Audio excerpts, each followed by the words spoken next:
और सीधा चलते हैं, इस समय पीएम नरेंद्र मोदी का संबोधन सुनते हैं, वो क्या कह रहे हैं।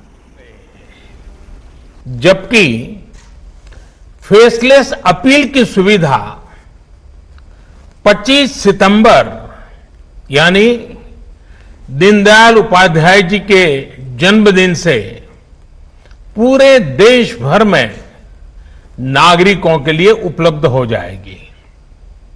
अब टैक्स सिस्टम भले ही फेसलेस हो रहा है, लेकिन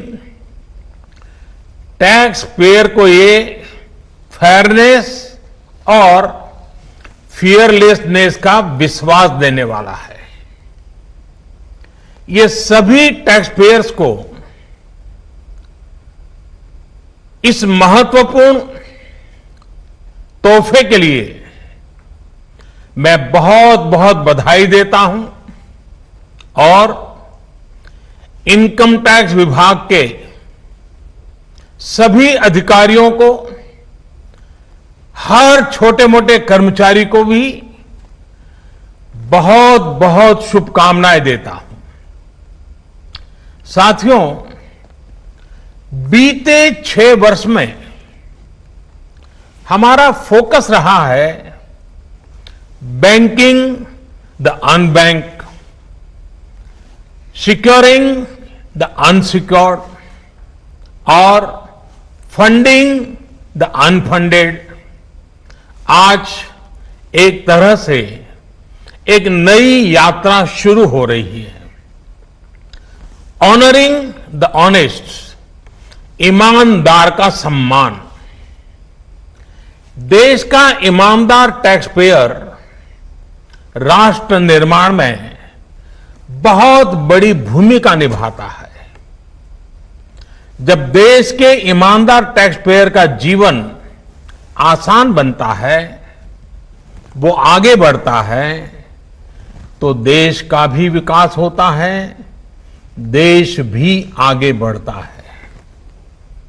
साथियों, आज से शुरू हो रही नई व्यवस्थाएं, नई सुविधाएं, मिनिमम गवर्नमेंट मैक्सिमम गवर्नेंस, इसके प्रति हमारी प्रतिबद्धता को और मजबूत करती है। ये देशवासियों के जीवन से सरकार को, सरकार के दखल को कम करने की दिशा में भी एक बड़ा कदम है।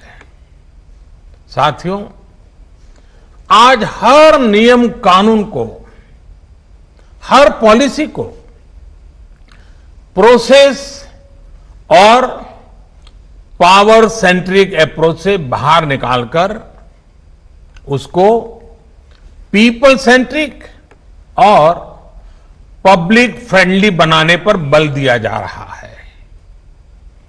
ये नए भारत के नए गवर्नेंस मॉडल का प्रयोग है और इसके सुखद परिणाम भी देश को मिल रहे हैं।